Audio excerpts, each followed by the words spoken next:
अस्सलाम वालेकुम friends, welcome to my channel cooking with Tania 777। आज मैं आप लोगों के लिए लेकर आई हूँ बहुत ही मज़ेदार रेसिपी, जो कि है शाही टुकड़े की रेसिपी और बहुत टेस्टी रेसिपी है। इतने टाइम से मैंने मीठे की कोई भी रेसिपी अपलोड नहीं की थी, तो सोचा मैं ये न्यू रेसिपी आपके साथ शेयर करूँ। इसके लिए ले लिए मैंने 4-10 मैंने स्लाइस ले लिए हैं बड़े ब्रेड के, और मैंने इसको कट कर लिया है। साइड से किनारे जो है वो मैंने कट कर लिए हैं, उनको रिमूव कर दिया।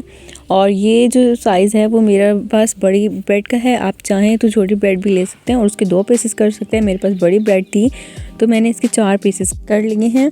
और मैंने 2 स्लाइसेस और ले ली थी, तकरीबन 6 स्लाइस ली हैं मैंने ब्रेड की। और इनको ये देखें, मैंने ऑयल ले लिया है और बिल्कुल ऑयल को जो है ना वो थोड़ा सा जब गर्म हो जाए तो मैंने क्या किया है, ब्रेड को जो है वो फ्राई कर लेना है और बिल्कुल हल्का हल्का फ्राई करना है। तकरीबन 1 से 2 मिनट में ब्रेड जो है वो जल्दी फ्राई हो जाएंगी, इतना ज़्यादा इसमें टाइम नहीं लगता। और आपने ये ध्यान रखना है कि जो ऑयल है वो बहुत ज़्यादा तेज़ गर्म ना हो, क्योंकि तेज़ गर्म होगा तो स्लाइसेस जो हैं वो जल जाएंगे। तो यहाँ पर देखिए कितना अच्छा गोल्डन सा कलर आ गया है। तो मैंने क्या किया, इसे एक अलग डिश में डिश आउट कर लिया। इसी तरह 1 बाय 1 तमाम स्लाइसेस को मैंने फ्राई कर लिया है। अच्छा, आपने यहाँ पर ये ध्यान रखना है कि आपने सिर्फ 1 मिनट ही स्लाइस को फ्राई करना है। जैसे ही हल्का सा गोल्डन कलर आ जाए आपने साइड को चेंज कर लेना है और बिल्कुल लाइट ही आपने गोल्डन रखना है। इसको ज़्यादा आपने नहीं करना, वरना ये जल जाएंगे। अगर आपके स्लाइसेस जल जाएं तो आप उसे यूज़ ना करें, इससे टेस्ट बहुत ख़राब आएगा, जला हुआ टेस्ट आएगा। और इसके ऑयल जो है वो मैंने ऐसे सेपरेट कर लिया, यहाँ पर ड्राई कर लेना आपने ऑयल। और ये देखें, मैंने इसको साइड पे रख दिया। और दूसरी साइड पे मैंने क्या किया है, और यहाँ पे मैंने क्या किया है, एक बर्तन में 1 बड़ी कटोरी जो है वो चीनी की शामिल कर दी और आधी कटोरी जो है वो मैंने इसमें पानी शामिल कर दिया है। यहाँ पे इसका शीरा बनाएंगे बहुत अच्छे से। अच्छा, पानी की जो क्वांटिटी है वो आपने चीनी से हाफ़ ही रखनी है। और यहाँ पर देखें, ये इसमें मैंने ना कुछ इलायची भी शामिल कर दी, 1 बड़ी इलायची, और इसे हल्की आंच पे पकने के लिए रख दिया है। दूसरे बर्तन में मैंने क्या किया है, 1 लीटर जो है ना वो दूध ले लिया है और उस दूध को मैंने बहुत अच्छे से जो है ना वो पकाना है। 1 लीटर दूध ले लिया, आप चाहें तो उसकी क्वांटिटी को हाफ़ या डबल भी कर सकते हैं। और यहाँ पर मैंने 1 बड़ी इलायची ले ली है। और ये देखें, बिल्कुल दूध बहुत अच्छे से जब बॉयल आने लगे तो आपने क्या करना है, साइडों से जो इसकी बलाई है वो भी चम्मच से उतारते रहना है और चम्मच जो है वो चलाते रहना है। अगर आपको मीठा ज़्यादा पसंद है तो आप चाहें तो इसमें तकरीबन 2 से 3 चम्मच जो है वो चीनी की शामिल कर सकते हैं। अदरवाइज़ जो शीरा मैंने बनाया है वही मीठा इनफ है, अगर आप चाहें तो ऐड कर सकते हैं, it's totally up to you. और यहाँ पर क्या करना है आपने, मैंने आपको पहले बताया कि आपने चम्मच को जो है वो अच्छे से चलाते रहना है और साइडों से जितनी भी बलाई है वो आपने ऐसे ही उतारते रहना है। आपने ये जो प्रोसेस है वो बहुत अच्छे से करना है।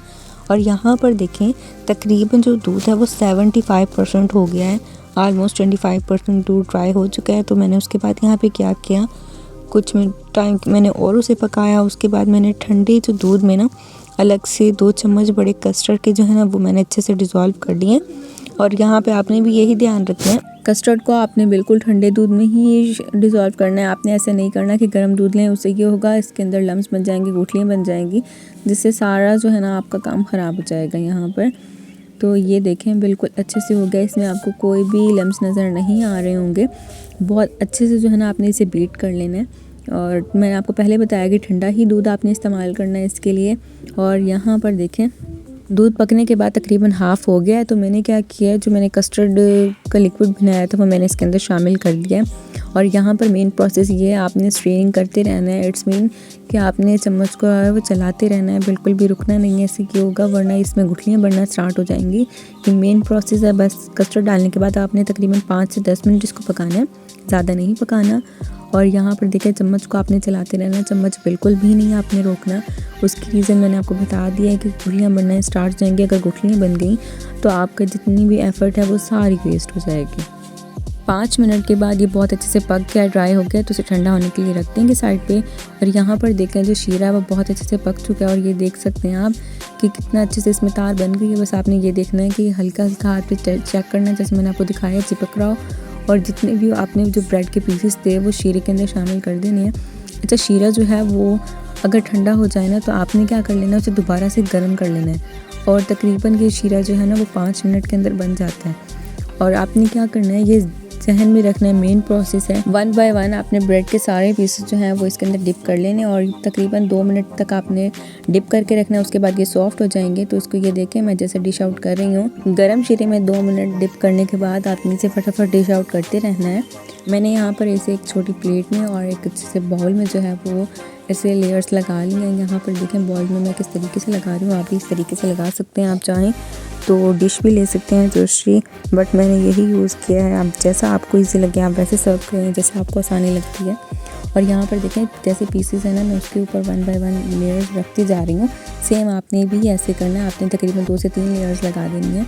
अगर आपको ये लगे कि सेंटर से कोई भी स्पेस खाली है तो आपने क्या कर लेना है, उसको सेंटर से फिल कर देना है। और अगर पीसेस आपको बड़े लगें तो आप छोटे छोटे पीसेस को उसी पीसेस को छोटे कट करके सेंटर में रख सकते हैं, ताकि जो बाकी स्पेस है वो पूरी कवर हो और जो डिश है वो पूरी फिल ही अच्छी लगे। ऐसे अच्छी नहीं लगती कि कहीं से खाली है तो कहीं से फिल हो जाए, ऐसे देखें सारी ही फिल हो जाएगी। तो यहाँ पर मैंने 1 बाय 1 इसके ऊपर लेयर रखती हैं। और शीरा जो मैंने बताया आपको मेन प्रोसेस है वो गर्म ही होना चाहिए, बस उसे माइंड में रखिएगा। तो वो ही आज की बेस्ट टिप है। और ये देखें कितने अच्छे से लेयर्स लग गई हैं। अच्छा, जो इसका शीरा बच रहा है ना वो तकरीबन थोड़ा ही रह जाएगा, ज़्यादा नहीं। तो उसको आप जो है वो इसके ऊपर भी लगा सकते हैं, अदरवाइज़ आप यूटिलाइज़ कर सकते हैं, उसका पराठा बना सकते हैं, कहीं पे भी आप यूटिलाइज़ कर सकते हैं। और यहाँ पर देखें जो मेरे पास यहाँ पे पेस्ट था ठंडा हो चुका है कस्टर्ड का, वो मैंने इसके ऊपर ना ऐसे डाल दिया। और देखें आप देख सकते हैं कितना अच्छा लग रहा है। और यहाँ पर मैंने कुछ बादाम ले लिया, आप चाहें तो कुछ भी ड्राई फ्रूट्स ले सकते हैं, जो आपको पसंद हो आप वो ड्राई फ्रूट्स शामिल कर दें। और यहाँ पे मैंने कुछ बादाम ले लिए, उनको कट करके स्लाइस करके मैंने इसके ऊपर लगा दिए। और आप देख सकते हैं ये देखने में ही कितना अच्छा लग रहा है। अच्छा, आपने क्या करना है, इसके बाद आपने फ्रिज में तकरीबन 1 से 1.5 घंटा इसको रख देना। और बहुत मज़े की रेसिपी है, ये बहुत आसान है। और जैसे ये ठंडी हो जाएगी तो उसके बाद आपने इसको सर्व करना है। आप गेस्ट को दें, इफ्तार में इस्तेमाल करें, आप इसे अपने डेज़र्ट में इस्तेमाल कर सकते हैं। जब आप किसी को दावत पे बुला रहे हैं तो बहुत अच्छी रेसिपी और बहुत ही यूनिक रेसिपी है। तो ये देखिएगा कितनी सॉफ्ट, कितने मज़े की हैं, खुद देखें। और if you like this video kindly like share subscribe my channel. Thanks for watching. Take care, bye bye, अल्लाह हाफिज़, फ़ी अमान अल्लाह।